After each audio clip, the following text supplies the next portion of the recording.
따봉. 아주 좋았어요. 감사합니다. 오늘 우리가 함께 나눌 말씀은 요한복음의 두 부분을 보려고 합니다. 요한복음 맨 앞에 1장 1절에서 5절 그리고 4장으로 넘어가서 봅니다. 먼저 요한복음 1장 1절부터 5절을 쉬운 성경으로 준비를 했어요. 함께 봉독합니다. 태초에 말씀이 계셨습니다. 그 말씀은 하나님과 함께 계셨는데 그 말씀은 곧 하나님이셨습니다. 그분은 세상이 창조되기도 전에 하나님과 함께 계셨습니다. 모든 것이 그분을 통하여 지음을 받았습니다. 지음을 받은 것 중에 어느 것 하나도 그분 없이 지어진 것이 없습니다. 그분 안에는 생명이 있습니다. 그 생명은 세상 사람들을 비추는 빛이었습니다. 그 빛이 어둠 속에서 빛을 발했지만 어둠은 그 빛을 깨닫지 못했습니다. 아멘. 그 다음 4장 13절 14절입니다. 함께 봉독합니다. 예수께서 말씀하셨다. 이 물을 마시는 사람은 다시 목마를 것이다. 그러나 내가 주는 물을 마시는 사람은 영원히 목마르지 아니할 것이다. 내가 주는 물은 그 사람 속에서 영생에 이르게 하는 샘물이 될 것이다. 아멘. 우리가 좀 전에 읽은 것처럼 요한복음은 이렇게 시작이 됩니다. 태초에 말씀이 계셨습니다. 그 말씀은 하나님과 함께 계셨는데 그 말씀은 곧 하나님이셨습니다. 여기에 쓰인 말씀이라는 단어가 헬라어로 그리스어로 로고스라는 얘기는 많이 들어보셨을 겁니다. 요한은 하나님을 설명하기 위해서 그리스인들, 헬라인들에게 친숙한 개념인 로고스를 여기서 사용을 합니다. 그들에게 로고스는 우주의 근원, 생명의 시작을 의미했기 때문이에요. 그래서 요한이 로고스라는 개념을 가져와서 이제 하나님과 복음을 설명하기 시작합니다.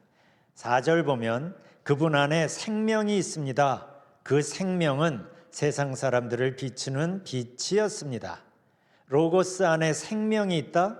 이거는 헬라인들도 다 대부분 아는 익숙한 동의하는 부분이에요.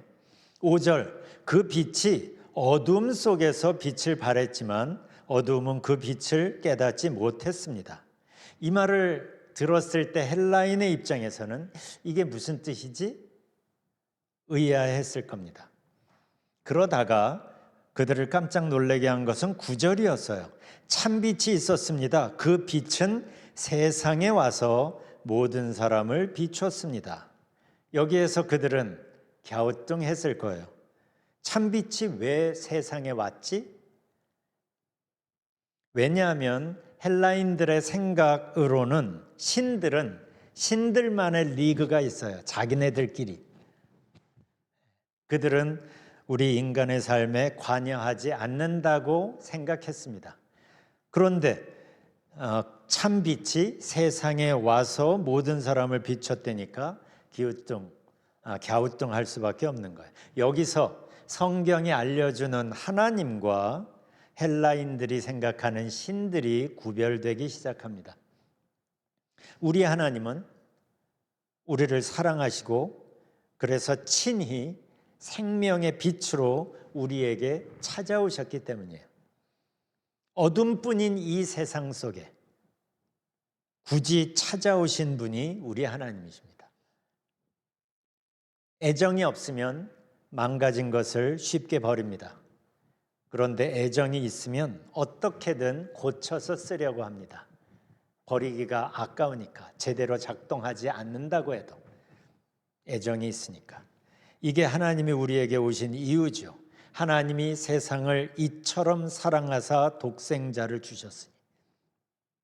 그 세상은 어둡고 망가졌고 하나님의 시각에선 제대로 돌아가지 않지만, 그렇지만 하나님이 사랑하시기 때문에 세상을 이처럼 사랑하사 독생자를 주신 거예요. 심판을 미루시고 우리에게 오셔서 우리를 고치시기로, 우리에게 다시 살 기회를 주시기로 하나님께서 작정하신 거죠. 이렇게 복음이 시작이 됩니다. 그런데 안타까운 일이 벌어지죠. 10절, 참빛이 되신 말씀이 세상에 계셨습니다. 세상은 그분을 통하여 지음을 받았는데도 그분을 알지 못하였습니다. 그리고 이걸 11절에서 다시 이렇게 설명합니다. 그분은 자기의 땅에 오셨으나 그의 백성들은 그분을 영접하지 않았습니다. 여기 보면 자기 땅이라는 표현, 그의 백성이라는 표현을 보면 전에 관계가 있었던 것을, 그런데 그 관계가 단절되었던 것을 볼 수가 있어요. 그런데 성경은 우리를 여전히 그의 백성이라고 표현하고 있어요. 하나님과의 관계가 이미 단절되었는데, 사실은 그의 백성이 하나님의 백성이 더 이상 아닌데 여기에서 그의 백성이라고 표현합니다. 죄 때문에 하나님과 우리 사이의 관계가 깨어졌음에도 불구하고, 단절되었음에도 불구하고 하나님께서 우리를 포기하지 못하시기 때문에 하나님 입장에서는 우리가 아직 그의 백성인 거예요. 그래서 희망의 문을 열어놓고 기다리시는 겁니다. 그게 12절이에요. 같이 읽어볼까요? 시작. 그러나 누구든지 그분을 영접하는 사람들, 그분의 이름을 믿는 사람들에게는 하나님의 자녀가 되는 자격을 주셨습니다. 복음서를 보면 예수님 주변에는 항상 많은 사람들이 있었어요. 군중이라고 표현되는 많은 무리들이 있었어요. 대부분이 예수님 주변을 서성거렸어요. 원하는 도움을 얻으려고, 혹은 호기심에서. 그런데 그 중에는 예수님께 나아와서 예수님을 만나고 인생이 완전히 달라진 사람들이 있습니다. 성경은 그런 사람들을 우리에게 보여줍니다. 그러면서 우리에게 묻는 것 같아요. 당신은 예수님 주변을 서성거리는 사람입니까? 아니면 예수님을 믿음으로 하나님의 자녀가 되는 특권을 누리는 사람입니까? 옛날 2000년 전에도 예수님이 복음을 전했을 그때에도 예수님 주변엔 여러 군중들이 있었습니다. 대부분이 군중이었지만 그러나 그 중엔 예수님을 믿고 예수님으로 인해 인생이 완전히 바뀐 사람들이 있습니다. 오늘도 예수님을 믿는다는 사람들은 처처에 널렸습니다. 그런데 여러분은 어느 부류에 속합니까? 당신은 예수님 주변에 있는, 예수님 주변을 서성거리는 사람입니까? 아니면 예수님을 믿음으로 하나님의 자녀가 되는 특권을 누리는 사람입니까? 성경은 우리에게 묻죠. 안타깝게도 교회 다니는 사람과 하나님의 자녀는 참 안타깝게도 동의어가 아닙니다. 동의어이면 참 좋겠는데, 그렇다면 우리는 진지하게 우리 자신을 살펴야 되겠죠. 나는 하나님의 자녀에게 허락된 특권을 실제로 누리며 살고 있는가, 아닌가? 그렇다면 하나님의 자녀에게 허락된 특권이란 뭔가? 사실 성경 전체가, 특별히 신약이, 복음서가 이걸 얘기해 주죠. 구약부터 이걸 보여주는 대표적인 구약의 이미지가 시편 1편에 나오는 시냇가에 심겨진 나무입니다. 뿌리가 시냇가와 연결이 돼 있어서 이 나무는 특별합니다. 가뭄이 와도 걱정하지 않습니다. 염려하지 않습니다. 이 나무는 철 따라 열매를 맺습니다. 왜냐하면 눈으로는 안 보여도 뿌리가 시냇가까지 연결되었기 때문에, 그래서 필요한 모든 공급을 거기에서 받고 있기 때문에 이 나무가 특별한 게 바로 이것 때문이죠. 하나님과의 연결됨이 성경의 가장 중요한 주제입니다. 하나님과의 연결됨에 대하여 예수님도 적잖이 말씀하셨는데 포도나무와 가지 이야기는 우리가 참 많이 했습니다.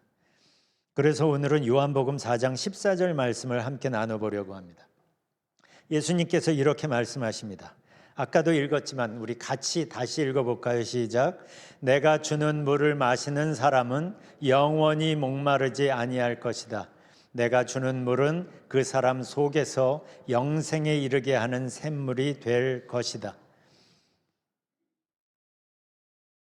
유대인들은 종종 하나님을 간절히 찾는 마음을 영혼의 갈증으로 표현을 합니다.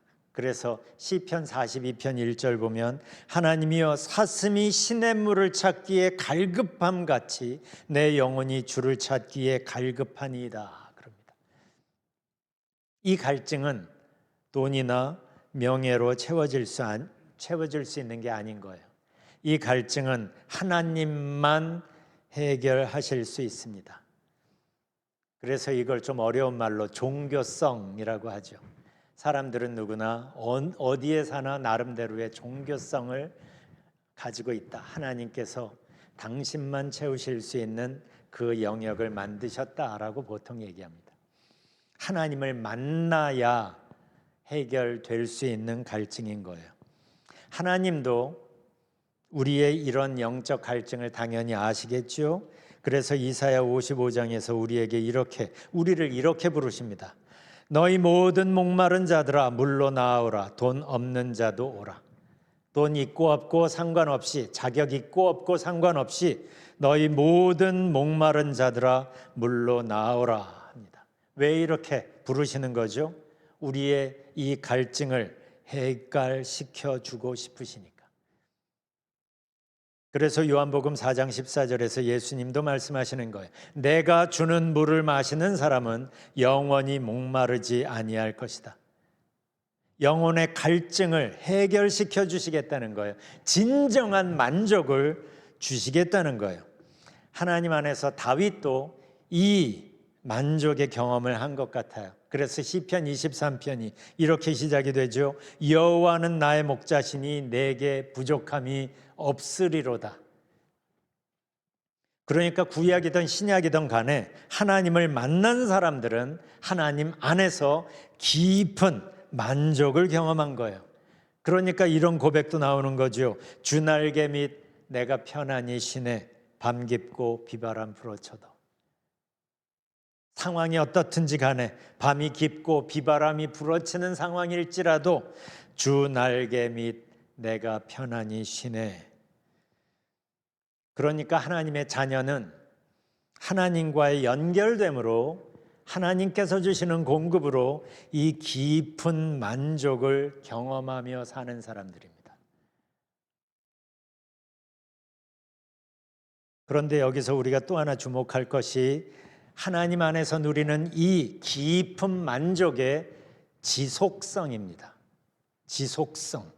그래서 예수님께서 내가 주는 물을 마시는 사람은 영원히 목마르지 아니할 것이라고 말씀하신 거예요.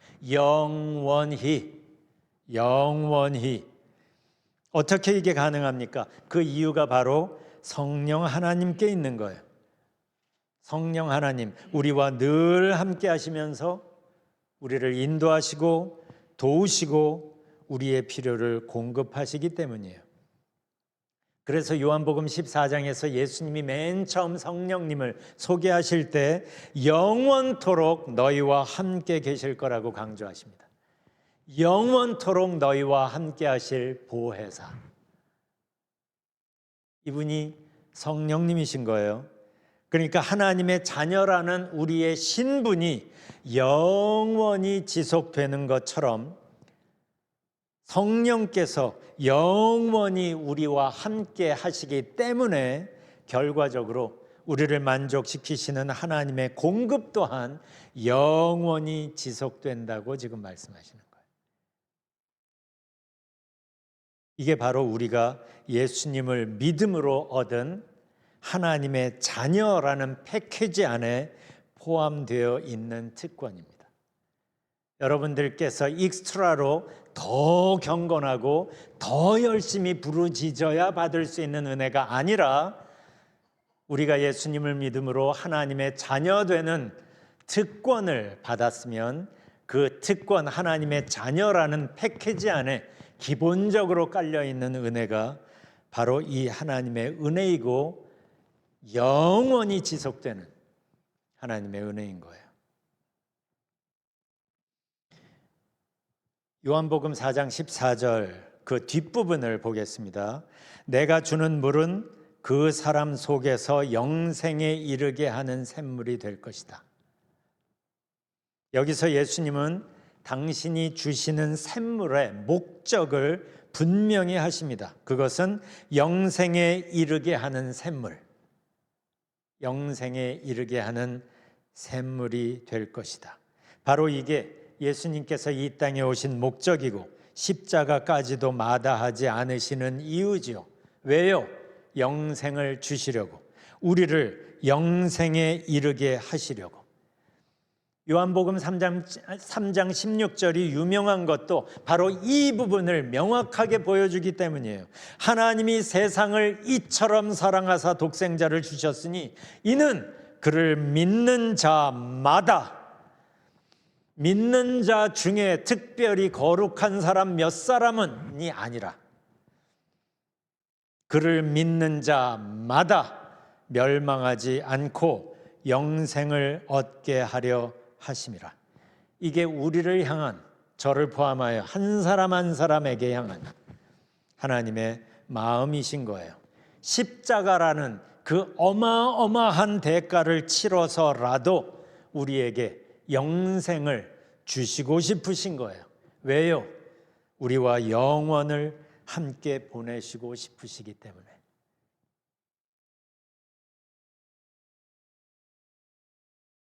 이게 하나님의 자녀가 누리는 특권입니다. 지금도, 앞으로도, 그리고 영원까지 끊임없이 이어질 특권. 이게 우리 앞에 놓여진 하나님의 은혜예요. 그리고 이게 하나님의 은혜의 지속성입니다. 하나님의 은혜가 엄청난 것은 그 은혜의 크기가 어메이징하기 때문이지만 또 더 놀라운 것은 그 어메이징한 크기의 그 은혜가 영원토록 지속된다는 거예요. 네, 하나도 안 놀래요. 이미 알고 계신 거죠? 여러분 한 사람 한 사람, 저를 포함하여 나를 향한 하나님의 개인적인 관심이고 사랑인 거예요. 하나님의 은혜가 엄청난 것은 어메이징한 크기의 은혜이기도 하지만 그 어메이징한 크기의 은혜가 영원토록 지속됩니다. 그래서 여기서 예수님께서 영생에 이르게 하는 샘물이라고 말씀하시는 거예요. 이게 예수님께서 십자가를 통해, 십자가를 져서라도 우리에게 주시는, 그리고 앞으로도 계속 이어질 은혜인 거예요. 그래서 말씀하십니다. 내가 주는 물을 마시는 사람은 영원히 목마르지 아니할 것이다. 그리고 여기서 우리가 주목할 게 하나가 더 있는데, 예수님은 우리에게, 우리 한 사람 한 사람에게 이 물을 주시는데, 그런데 이 혜택을 누가 실제로 누리는가? 내가 주는 물을 마시는 사람이 그 은혜를 실제로 누리는 거예요. 이 물에 대해 많이 아는 사람이 아니라, 이 물 주변에 오래 있었던 사람이 아니라, 이 물을 마시는 자가 영생을 경험합니다. 그래서 우리는 여기에서 진지하게 살펴봐야 되는 거예요. 나는 그래도 꽤 교회를 다녔는데 나는 예수님이 주시는 이 물에 대해 알고만 있는 건 아닌가? 아니면 실제로 마시면서 그 효과를 누리고 있는가? 이걸 확인할 수 있는 방법이 있죠. 내 안에 예수님이 주시는 깊은 만족이 있는가? 내 영혼의 뿌리가 시냇가까지 연결되어 있는가? 아니면 그냥 연결되어 있는 척하는 건가? 앞으로 내 인생에서 올 가뭄, 앞으로 올 가뭄이 걱정이 되나? 아니면 하나님의 공급을 믿기 때문에 평안한가?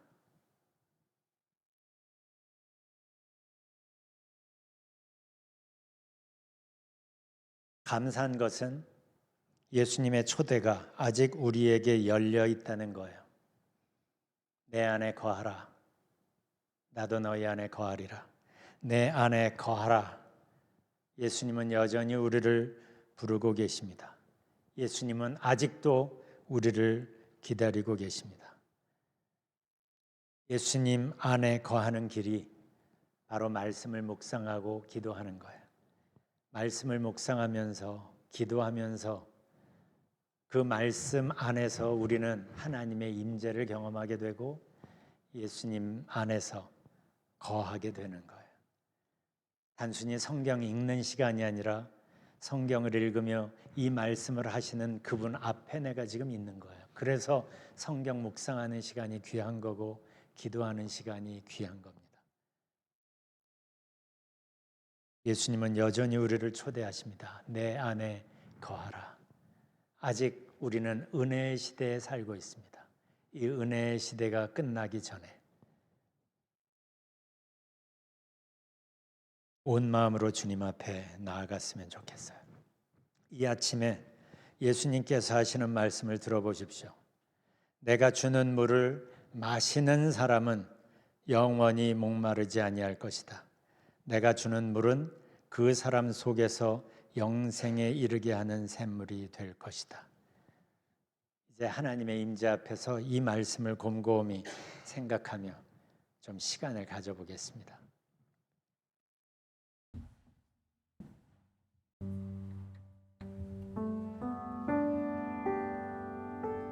내가 주는 물을 아는 사람이 아니라 내가 주는 물 주변에 오래 있었던 사람이 아니라 내가 주는 물을 마시는 사람은 영원히 목마르지 아니할 것이라 하십니다. 그 사람 속에서 영생에 이르게 하는 샘물이 될 것이라 하십니다.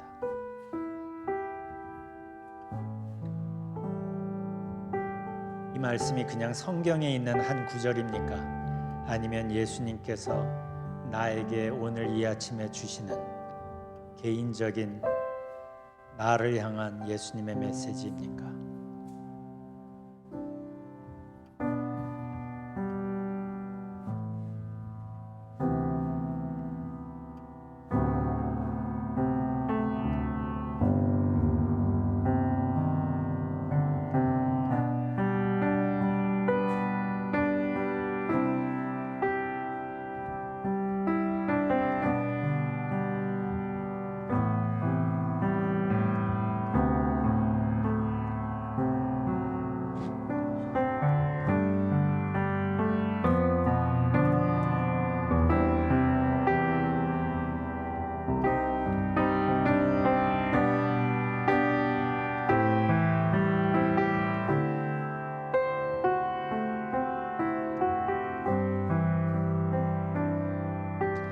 이 시간에는 잠시 시간을 조금 더 가져보겠는데 기도하지 마시고 특별히 뭘 하질 마시고 그냥 십자가를 지그시 응시하면서 여러분의 마음을 이렇게 주님 앞에 그냥 열어놓고 그냥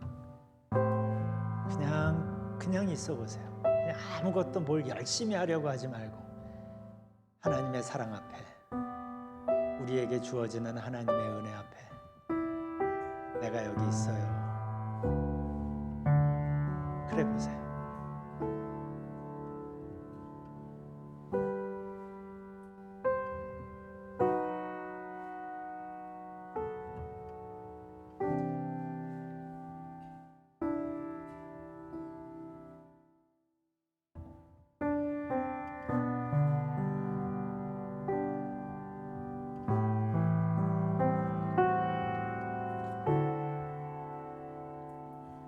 기도합니다.